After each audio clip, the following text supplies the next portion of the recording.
Hello everyone, this is Vinay, registration number of 18BEC0580. This is the digital assignment 1 of computer organization and architecture.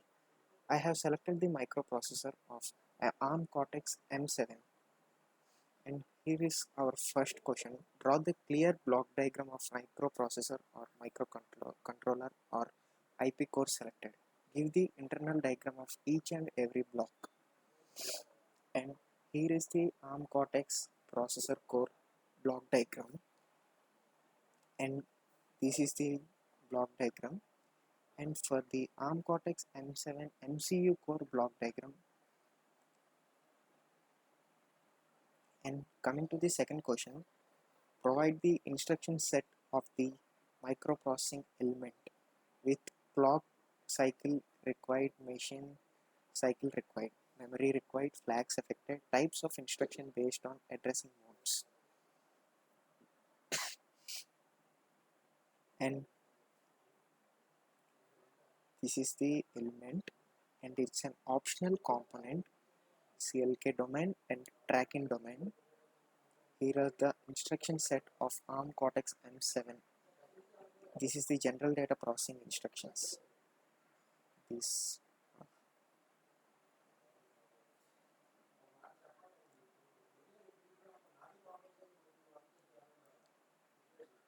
and coming to the memory requirement, ARM Cortex M7 processor has a fixed default memory map that provides up to 4 GB of addressable memory. Here is the memory map for the memory requirement, and these are the range of the processor and core processor and MPU, which contains 16 regions and float pointing hardware, and it has no ARM custom instructions. And number of clock cycles or machine cycles required for this processor is that needs 12 clock cycles. The instruction is of 4 stages pipeline, and each stage needs 2 clock cycles, and the flags that are affected are the condition flags. These are the conditional flags.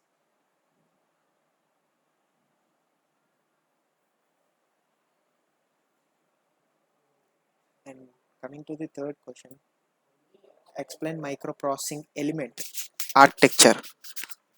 ARM is one of the leading semiconductor IP companies as advanced RISC machine out of the collaboration between Apple Computer and Econ Computer Group and VLSI Technology.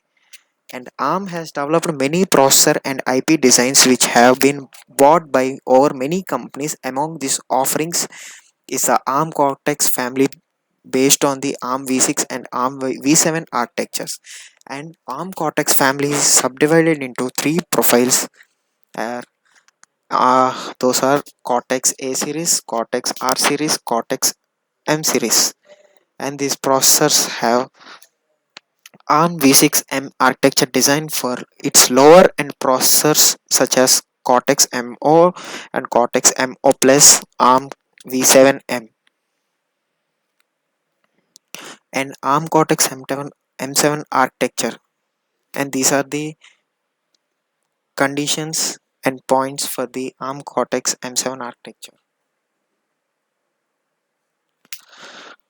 And coming to the fourth question, correlate the microprocessing element of architecture with architectures discussed in module 1. And these are the architecture microprocessing elements. Coming to the fifth question, elaborate register organization of microprocessing element. ARM core registers are stack pointer, link register, program counter. Stack pointer is used as a pointer to active stack. Link register is used to store a value relating to the return address from a subroutine which is entered using a branch with link construction. This register is set to an illegal value on reset,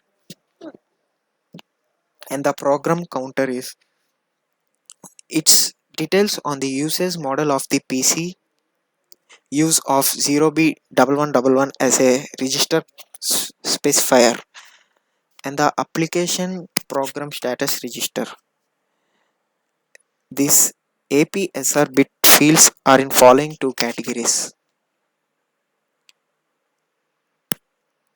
flags that can be set by many instructions, and these are the flags,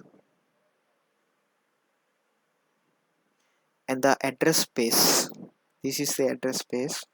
It has a flat address space of 232 8-bit byte and unsigned numbers running from 0 to 232. And coming to the sixth question, explain the type of algorithm used for signed or unsigned calculations. These are the signed and unsigned calculations.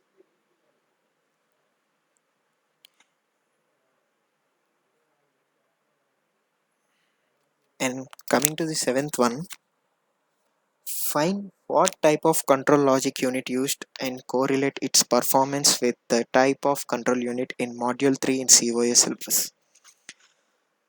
Uh, Nested vectored interrupt controller, that is NVIC, is closely integrated with the core to achieve low latency interrupt processing. That means features include like external interrupts configurable from 1 to 240.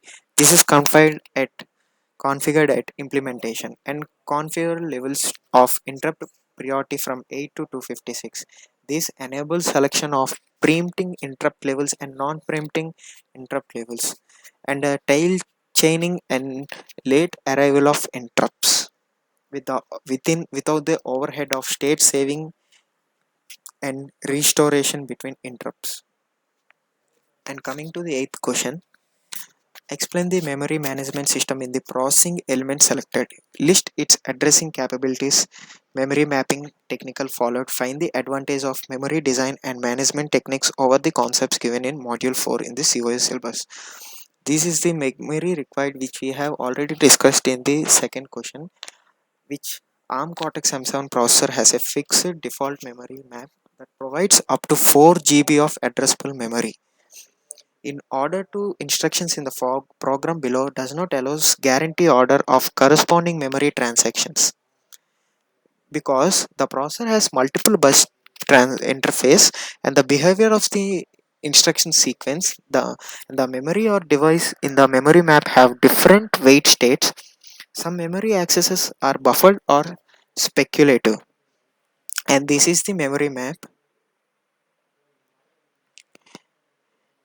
And coming to the ninth question, elaborate the pipeline and parallel processing capabilities of the unit and hazard management technique.